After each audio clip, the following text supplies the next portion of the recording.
I'm Dr. Jeff Donovan. It's my pleasure to be joining you today to review the recent updates in alopecia areata over the last couple of years. What I'd like to review with you today is some of the recent findings about the Jak inhibitors. These are a group of immunosuppressing drugs which are showing promise in the treatment of alopecia areata. We'll talk about the Jak inhibitors tofacitinib and ruxolitinib. Then we'll go on to talk about the role of the gut or the bowel in alopecia areata. There's some really interesting information that's coming out suggesting there's a closer link than we ever did imagine.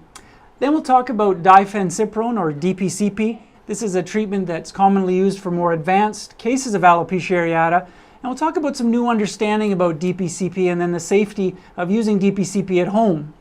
Finally, we'll talk about vitamin D and the role of vitamin D in alopecia areata. It's becoming pretty clear that low vitamin D levels are associated with alopecia areata.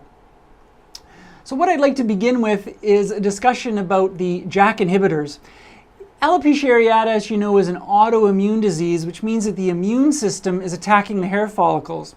There's a number of ways we can treat alopecia areata, but a common way is to reduce the activity of the immune system with immunosuppressing drugs. And these Jak inhibitors are a group of immunosuppressing medications which seem to target specific pathways in alopecia areata that actually seem to be fairly effective for the disease. This research is still preliminary, but it's encouraging nevertheless.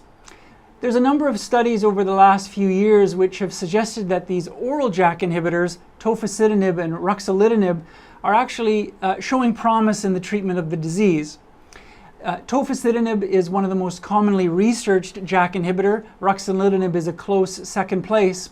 And when you look back at 2016, 2017, as you can see here in this slide, you can see 6 studies which have shown a benefit for these medications in the treatment of alopecia areata. And this is a major step forward from 2014 when the very first report of one patient came out in the summer of 2014, and this was a young male who was a responder to tofacitinib, and that was followed by a report in the same summer of 3 patients that were responding to ruxolitinib. So from those small studies, we now have these large studies which are showing that nearly 60 to 70% of patients with advanced alopecia areata are responding to tofacitinib and ruxolitinib. So these are very promising studies. And in this group of 6 studies that I've listed here, 2 of these studies were done in the pediatric population. So certainly encouraging that we may be able to use these medications in treating pediatric alopecia areata as well. So certainly very exciting. It's really important to keep in mind that the oral Jak inhibitors are not without side effects. They are immunosuppressive medications. They travel throughout the entire body. They carry a risk of infection, albeit quite low. They can irritate the liver. They can raise cholesterol. They can change muscle enzymes. They can change blood counts. Despite this, they tend to be fairly well tolerated. But nevertheless, there's a major push in the field of alopecia areata research to develop safer topical medications. And so the topical Jak inhibitors are increasingly being studied. And there's been a number of studies looking at the benefits of these topical Jak inhibitors.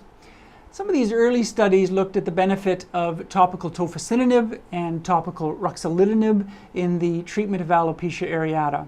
So even though these oral Jak inhibitors seem to be quite helpful, they're not without side effects, and one needs to respect the side effects of any medication, but particularly oral medications.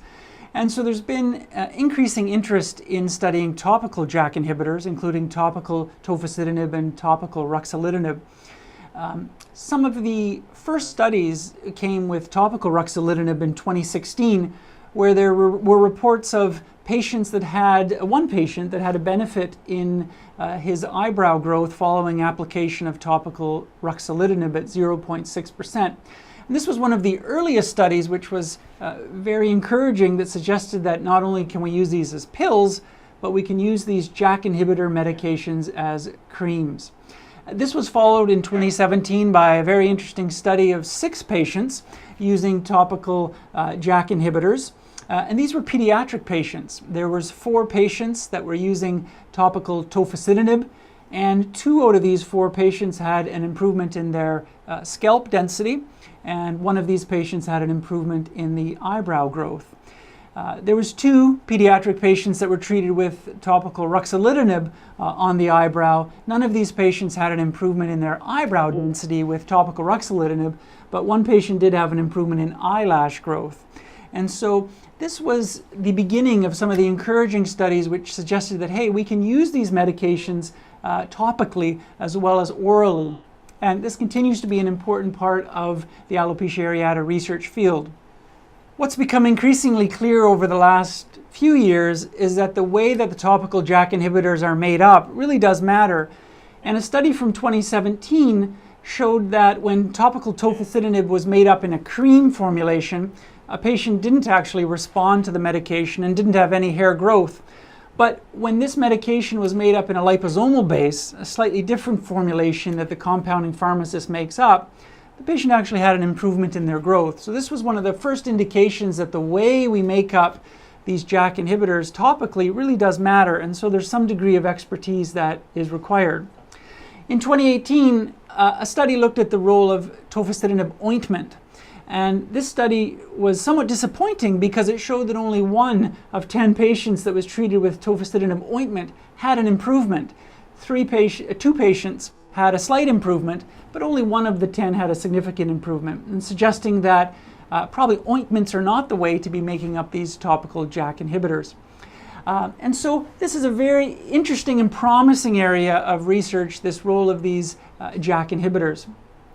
I'd like to turn our attention now to looking at the gut and the role of the bowel. It's becoming increasingly clear that dysfunction in the bowel in patients with alopecia areata may be an important avenue to study. And there may be inflammation, microinflammation within the bowel, which affects the immune system in a certain way, which then allows the immune system to be able to target the hair follicle. So a very exciting area of research. Some recent studies by Connick and colleagues from the Cleveland Clinic have looked at how common bowel disease is in patients with alopecia areata. And they looked at the frequency of inflammatory bowel disease, celiac disease, and irritable bowel syndrome in patients with alopecia areata compared to control patients with other hair diseases. And what Dr. Connick and colleagues showed is that patients with alopecia areata have a higher incidence of irritable bowel syndrome compared to control patients. They have about the same incidence of celiac disease and inflammatory bowel disease, so those don't seem to be related. But irritable bowel syndrome is suggesting that there is some sort of differences in bowel dysfunction in patients. Next, I'd like to tell you about some really interesting studies looking at the role of something known as fecal microbiota transplantation. But before we review this topic, I'd like to remind you a little bit about an infection known as Clostridium difficile colitis. This is a type of infection that's seen sometimes in hospitals as well as non-hospital settings, and some people develop an infection known as C. difficile colitis after being treated with long-term antibiotics. Patients with this infection are sick, they can develop abdominal pain, fever, they don't feel well. And there's a limited number of treatment options in patients with very advanced C. difficile colitis. And one of the areas of research in the gastroenterology or the bowel research field has been looking at the role of fecal microbiota transplants, or sometimes what's referred to as poop transplants. Why do I tell you about this area of research? Well, it has a direct application to alopecia areata in a very, very fascinating way. Rebello and colleagues published a very exciting paper. They described 2 patients that had this serious infection with C. difficile colitis. And interestingly, both of these patients with these infections had alopecia universalis. And in order to treat these patients' C. difficile colitis, or their bowel infection, they were treated with a fecal microbiota transplant. And what was interesting is that both of these patients, despite having long-term alopecia universalis, actually had an improvement in hair growth beginning a few months after the fecal microbiota transplant, suggesting that by changing the bacteria in our gut, that we can have an effect on alopecia areata. This is a remarkable study, and what this is teaching us is that perhaps some of the inflammation that occurs in our gut can prime the immune system in a certain way whereby the immune system is more likely or less likely to target hair follicles in patients that are susceptible. Certainly more study is needed in this area, but it's an extremely exciting area examining the so-called gut-skin-hair axis. And so clearly there's a relationship between our gut health and our immune system, and in turn our hair health. I'd like to turn our attention now to looking at the role of diphencyprone, or DPCP, in treating alopecia areata. Diphencyprone is a common treatment that is used for patients with advanced alopecia areata. Usually patients who have lost more than 50% of their hair can be treated with DPCP, or diphencyprone. It's a treatment whereby a chemical is applied to the scalp each week. And the purpose of this chemical is to trick the immune system. So instead of the immune system wanting to target the hair follicle or attack the hair follicle, the immune system wants to attack the DPCP, or the diphencyprone. And so hair clinics commonly use DPCP as one of their treatments. One of the teachings of hair specialists around the world has been that when DPCP is applied to the scalp, or squaric acid is applied to the scalp, this is another chemical we use for treatment, that the patient needs to be treated initially with a very high dose in order to wake up the immune system, and thereafter a patient can be treated at very low doses. But what two recent studies have shown us is, in fact, we may have been wrong all along, and that is that there may not be a requirement for patients to begin their treatment with DPCP or squaric acid with super high doses, and that lower doses may actually be just as beneficial. And so there's been two interesting studies in the last few years, one with diphencyprone and one with squaric acid, which has taught us that we may be able to use lower doses in treating patients with alopecia areata. By using lower doses, it increases the safety. Patients are more likely to tolerate the treatment and have less side effects. So it's a paradigm shift in the way we think about DPCP. And you may have heard about DPCP before. Some of our listeners may have actually had DPCP application to the scalp. But one of the research findings that I'd like to review with you is the safety of home DPCP.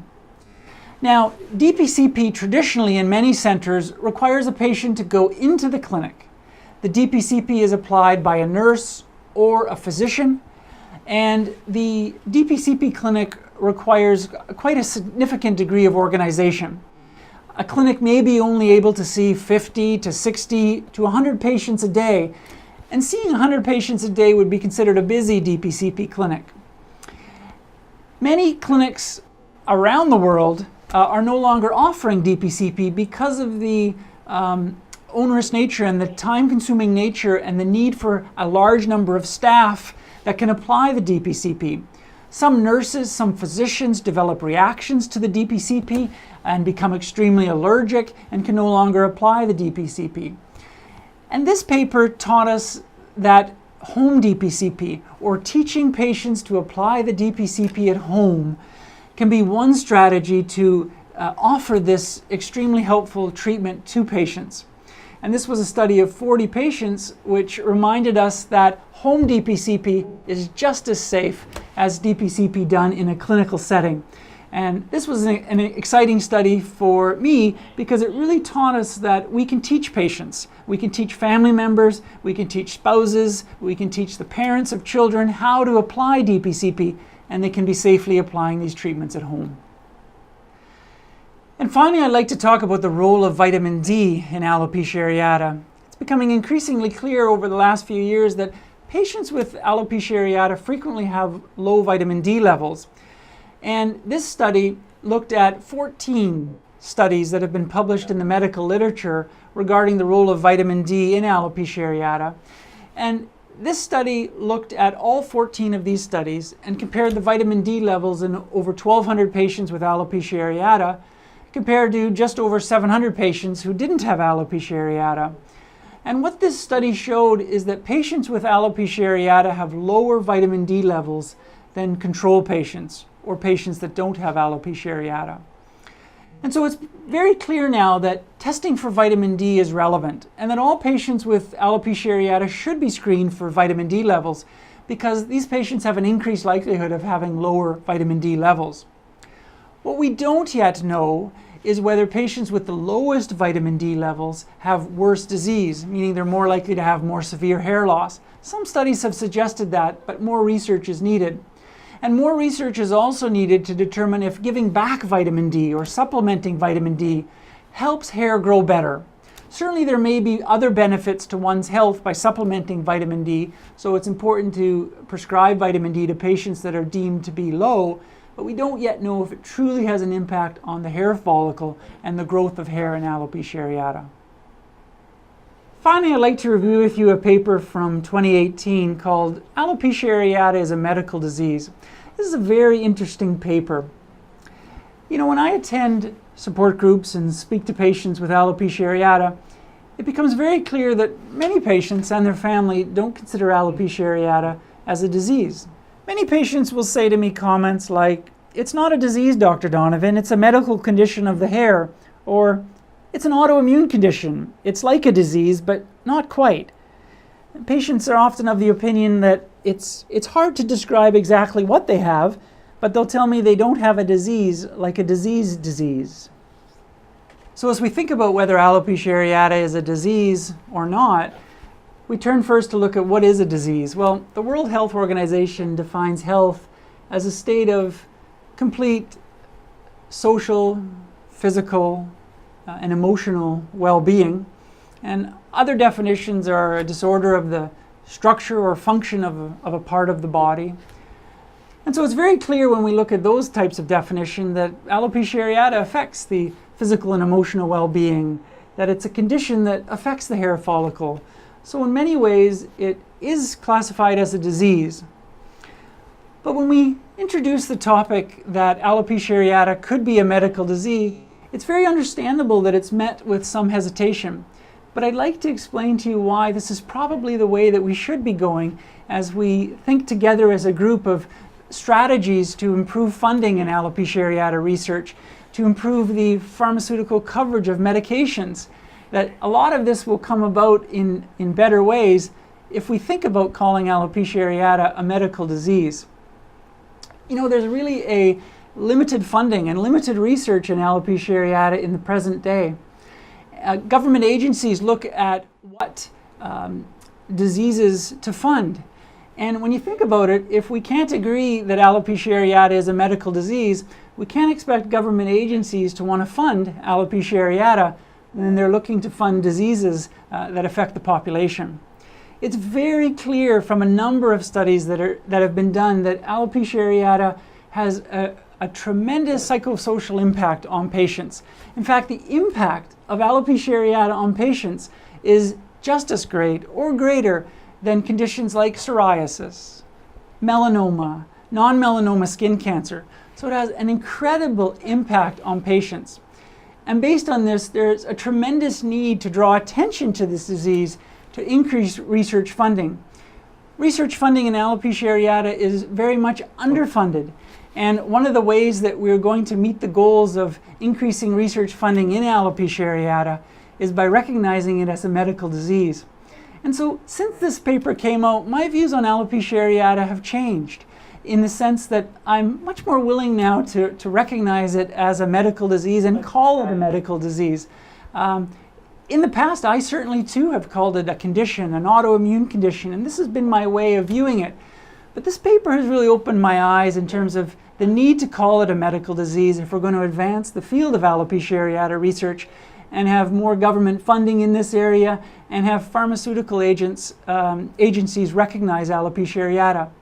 In the present day, believe it or not, there is no FDA-approved treatment or formally Health Canada-approved treatment for alopecia areata.